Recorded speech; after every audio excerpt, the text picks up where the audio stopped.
اگر ہم بادشاہوں کا کردار پیش کریں گے، اگر ہم ظالموں کا کردار پیش کریں گے، اگر ہم ان سلاطین کا کردار پیش کریں جن کے دامن پر قتل کے، خون کے، ظلم کے دھبے ہیں، تو اس سے اسلام کی شبیہ اور داغدار ہوگی اور خراب ہو جائے گی۔ ہمیں چاہیے یہ ہے کہ ہم معصوم اہل بیت کا کردار پیش کریں، معصوم اہل بیت کی تصویر پیش کریں، ان اہل بیت کی زندگی اور حیات کو پیش کریں کہ جو معصوم ہیں، جو اللہ کی طرف سے علم لے کر کے آئے ہیں، جنہوں نے اس حقیقی اسلام کو بتایا ہے جو اسلام رسول اللہ لے کے آئے تھے، جس اسلام کو اللہ نے بھیجا ہے۔ تو سب سے بڑھ کے ہماری ذمہ داری یہ ہوتی ہے کہ آج ٹی وی چینلز گھر گھر موجود ہیں، آج سوشل میڈیا کا زمانہ ہے، تو کم سے کم ہم سوشل میڈیا کے ذریعے سے، ہم ٹی وی چینلز کے ذریعے سے ہم اسلام کی صحیح تصویر پیش کر سکیں، تاکہ جو اسلام کا غلط کنسپشن، اسلام کی متعلق وہ لوگوں کے ذہنوں میں غلط چیزیں بیٹھ گئی ہیں کہ ہمارا مذہب یہ کہتا ہے، اسلام یہ کہتا ہے، اس کو دور کیا جا سکے اور اسلام کی صحیح تصویر کو بتایا جا سکے۔ یقیناً، کیونکہ ہمارا یہ پروگرام بچے بھی اس وقت دیکھ رہے ہیں، تو میں چاہوں گا کہ بقرعید کے دن، جو آج کے دن کی جو مناسبت سے جو یہ دن ہے، بابرکت دن ہے، اس کے بارے میں آپ بچوں کو بتائیں کہ آج کے دن کیا ایسا واقعہ ہوا تھا جو کہ آج عید کا دن قرار دیا، اللہ کی طرف سے یہ حکم ہوا کہ آج یہ عید کا دن ہے۔ دیکھیے، آج کا دن جو عید الاضحیٰ کے نام سے جانا اور پہچانا جاتا ہے، یہ دو عیدیں ہیں اسلام میں، ایک عید الفطر اور ایک عید الاضحیٰ۔ پہلی وہ عید ہے کہ جو 30 دن روزہ رکھنے کے بعد آتی ہے، اور ایک عید آج ہے، اس کو عید کہتے ہیں، اور عرف عام میں ہماری جو روزمرہ کی بولی جانے والی زبان ہے اس میں بقرعید کہتے ہیں۔ یہ دو عیدیں ہیں، یہ دونوں عیدیں، اس کے اندر آپ اس کا تھیم سمجھیے، اس کا جذبہ سمجھیے کہ کیا ہے۔ ایک وہ عید ہے جو عید الفطر ہے، اور ایک یہ عید ہے جو عید الاضحیٰ ہے، اور بچے بھی خاص طور سے اس بات کو اپنے ذہن میں رکھیں اور اس بات کو سمجھیں کہ بچوں کے ساتھ ساتھ میں بزرگوں سے بھی یہ بات کہنا چاہ رہا ہوں، اور یہ میری بات خاص طور سے بزرگوں کے واسطے بھی ہے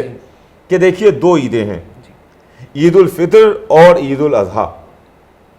عید الفطر کا کیا کنسپشن ہے اور عید الاضحیٰ کا کیا کنسپشن ہے، کیا ہے اسلام میں؟ ہم نے ان دونوں عیدوں کو اپنے واسطے بنا لیا ہے، ایک میٹھی عید ہے، ایک نمکین عید ہے۔ اس میں ہم میٹھی میٹھی سوئیاں بنا کے سوئیاں کھا لیتے ہیں، اس میں ہم بریانی، قورمہ، سالن، کلیجی اور گردے بنا کے نمکین یہ ہم کھا لیتے ہیں۔ ہم نے ان دو عظیم دنوں کو، جس کو اسلام نے عید کے دن قرار دیے ہیں، ان کو ہم نے اپنے حساب سے ڈھال لیا ہے، ایک میٹھی عید ہو گئی ہے، ایک نمکین عید ہو گئی ہے۔ لیکن وہ عید جو رمضان کے بعد آتی ہے، عید الفطر، اس میں اللہ ہم کو حکم دے رہا ہے کہ تم فطرہ نکالو، اور فطرے کے لیے حکم یہ ہے کہ غریب تمہارے دروازے پر لینے کے واسطے نہیں آئے گا، بلکہ تم غریب کے دروازے پر جاؤ، جا کے اس کا غریب کے در تک پہنچاؤ۔ یہ ایک ٹوکن اماؤنٹ تھا جو بتایا گیا، تاکہ سال بھر تم غریبوں کا خیال رکھو، تم عید کی رات، عید کے دن وہ دروازہ دیکھ لو جو حاجت مندوں اور ضرورت مندوں کا دروازہ ہے۔ اور آج کی عید کیا ہے؟ آج کی عید قربانی کی عید ہے۔ یہ جو ہم گھر میں قربانی کرتے ہیں، یہ قربانی کیا ہے؟ بے شک اس کو ہم نے تو اپنے حساب سے قورمے اور پلاؤ اور بریانی اور کلیجیوں میں بدل لیا، مگر اسلام کیا کہتا ہے؟ اسلام یہ کہتا ہے کہ تم اللہ کے نام پر قربانی دو، قربانی کرو، بکرا کاٹو، دمبا ذبح کرو، لیکن تمہاری نیت، تمہارا یہ جذبہ ہونا چاہیے ہے کہ تم جب بھی ضرورت پیش آئے گی، تم اللہ کی سرکار میں قربانی دو گے، تم اللہ کی سرکار میں قربانی دو گے۔ قربانی صرف جان ہی کی قربانی نہیں ہوتی ہے، قربانی اپنے وقت کی قربانی بھی ہوتی ہے، اپنے مال کی قربانی بھی ہوتی ہے، اپنے آرام کی قربانی بھی ہوتی ہے، نفس کی بھی قربانی ہوتی ہے، اپنے قربانیاں کئی طرح کی ہیں، ایسا نہیں ہے آپ اپنے نفس کی قربانی آپ دے رہے ہیں، میرا دل نہیں چاہ رہا ہے مگر میں یہ کام کر رہا ہوں، میرا دل نہیں چاہ رہا ہے مگر میں یہ کام کر رہا ہوں. تو اس طرح کی چیزیں جو ہیں اس کے واسطے اس کا کنسپشن یہی ہے کہ ہم ایک ٹوکن کے طور کے اوپر بکرے کو قربان کر کے اس کو گلے پر چھری چلا کے قربانی اللہ کی سرکار میں دے کر کے بتانا چاہتے ہیں کہ اللہ جس طریقے سے یہ آج ہم نے تیری سرکار میں قربانی کی ہے، اگر ضرورت پڑے تو ہم اپنے مال کی قربانی بھی دے سکتے ہیں، اپنے جذبات کی قربانی بھی دے سکتے ہیں، ہم اگر ضرورت پڑے گی تیرے دین کو برباد آ جائے گی تو ہم اپنی جان کی قربانی بھی دے سکتے ہیں اور اپنی اولاد کی قربانی بھی دے سکتے ہیں. یعنی قربت الہی کے لیے ہم قدم قدم پر ہمیں تیار رہنا چاہیے قربان ہونے کے لیے. اور پھر ابھی جیسا آپ نے فرمایا کہ یہ دن کیا ہے، میں ان بچوں کے واسطے، بزرگ اس کو جانتے ہیں اچھی طریقے سے، میں چھوٹے بچوں کے واسطے یہ بات عرض کروں کہ جناب ابراہیم اور جناب اسماعیل یہ دونوں نبی ہیں. جناب ابراہیم باپ ہیں، جناب اسماعیل ان کے بیٹے ہیں. جناب ابراہیم بڑے نبیوں میں ایک ہیں، اولوالعزم پیغمبروں میں کہ ایک جناب ابراہیم ہیں جو ہمارے 5 اولوالعزم پیغمبر ہیں، جناب نوح، جناب ابراہیم، جناب موسیٰ، جناب عیسیٰ اور حضور سرور کائنات صلی اللہ علیہ وسلم. یہ 5 میں کے ایک جناب ابراہیم ہیں. انہوں نے خواب دیکھا، رات کو سوتے میں خواب دیکھتے ہیں کہ میں اپنے بیٹے اسماعیل کو مقام منی پر ذبح کر رہا ہوں. صبح ہوئی، اپنے بیٹے سے کہا کہ میرے لال میں نے ایسا ایسا خواب میں دیکھا ہے. تو بیٹا بھی نبی ہے، بیٹا بھی وہ ہے جو اللہ کی طرف سے منتخب ہو کے آیا ہے، وہ جانتا ہے کہ میرا باپ نبی ہے اور نبی کا خواب وحی کی منزلت رکھتا ہے. تو بیٹے نے کہا بابا جو خواب آپ نے دیکھا ہے اسے پورا کیجئے، انشاءاللہ آپ مجھے صبر کرنے والوں میں پائیں گے. باپ اور بیٹے کے درمیان بات چیت ہوتی ہے، باپ اور بیٹے چلتے ہیں، ایک چھری لے لیتے ہیں، ایک پٹی لے لیتے ہیں، ایک رسی لیتے ہیں اور اس جگہ پر آتے ہیں جو جگہ خواب میں دیکھی گئی تھی، جو مقام منی کہلاتی ہے، منی جہاں آج قربانی ہوتی ہے حج میں. وہاں جناب ابراہیم تشریف لائے، جناب اسماعیل ساتھ ساتھ ہیں، دونوں باپ بیٹے، دونوں معصوم ہیں، دونوں نبی ہیں، دونوں منتخب کردہ پروردگار ہیں، دونوں اللہ کی مرضی اور اللہ کی مصلحت جانتے ہیں. جناب ابراہیم نے اپنے بیٹے کو لٹایا، اپنی آنکھوں پر پٹی باندھی، اس لیے کہ باپ ہیں، کیسے اپنی آنکھوں سے بیٹے کو ذبح کرتا ہوا دیکھیں گے. مگر چونکہ حکم پروردگار ہے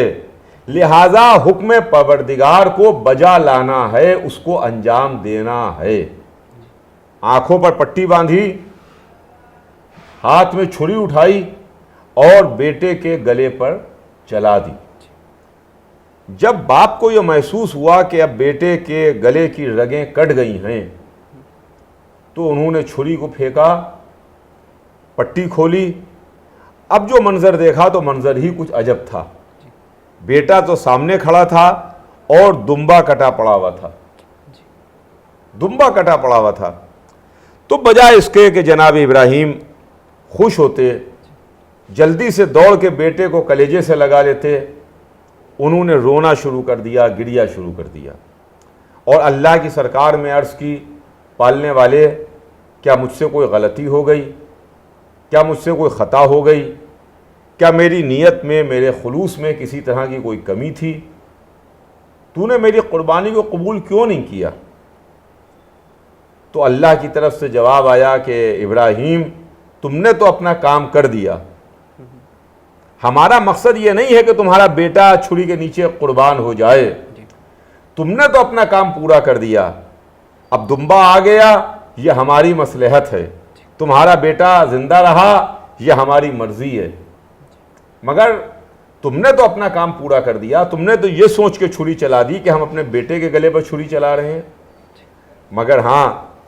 قرآن میں بھی صاف صاف الفاظ میں واضح ہے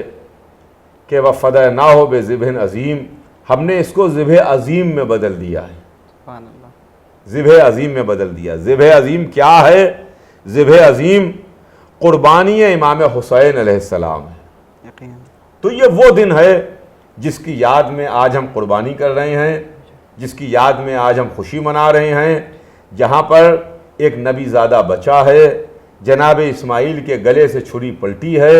دمبا قربان ہوا ہے, اور جناب ابراہیم نے حکم پروردگار کو انجام دیا ہے, جناب اسماعیل نے حکم پروردگار کو پورا کیا. آج کے دن کی مناسبت سے جو پیغام ہے وہ کیا دینا چاہیں گے؟ کیونکہ جس طریقے سے قربانی ہوتی ہے ہمارے کیا, اور اس کے بعد پھر وہ بعض گھروں کی بات کر رہا ہوں میں کہ وہ جو گوشت ہوتا ہے وہ ہمارے یہاں فریج میں رکھ دیا جاتا ہے, اس حوالے سے کیا بیان دینا چاہیں گے آپ؟ دیکھیے یہ تو بالکل ہی عجب چیز ہے کہ اکثر دیکھا گیا کہ قربانی کر کے بجائے اس کے کہ اس کی قربانی کا گوشت تقسیم کیا جائے, لوگوں کو بانٹا جائے, کچھ لوگ ایسا سننے میں آیا کہ اپنے گھروں کے فریزر گوشت سے بھر دیتے ہیں اور اس کے بعد دھیرے دھیرے وہ گوشت مزے لے لے کے کھاتے رہتے ہیں اور وہ غذائیں پکتی رہتی ہیں, جبکہ اسلام دوسروں کو کھلا کے کھانے کی بات کرتا ہے. یقیناً مذہب یہ کہتا ہے کہ آپ کھائیے, منع نہیں کر رہا ہے,